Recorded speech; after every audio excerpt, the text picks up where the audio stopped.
அப்புறம் இன்னொன்னு பேசி இருக்கிறார், பஸ்ஸில் வந்தா சுந்தரம் டிராவல்ஸ் வரும்னாரு.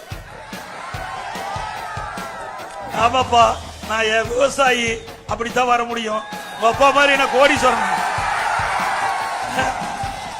நீ கோடீஸ்வரன் இருந்த. உங்க அப்பா முதலமைச்சரா இருந்தாரு, உங்க அப்பா திமுக தலைவரா இருந்தாரு.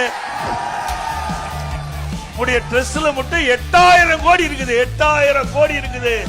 கருணாநிதி குடும்பத்துக்கு ட்ரெஸ்ல 8000 கோடி வச்சிட்டு இருக்கிற நீ. பென்ஸ் பஸ்ல வரலாம், ஹெலிகாப்டர்ல வரலாம், தனி விமானத்துல கூட இப்ப போயிட்டு இருக்கிறேன். நான் அப்படித்தான் வர முடியும், என்னுடைய நிலைமை அப்படித்தான்.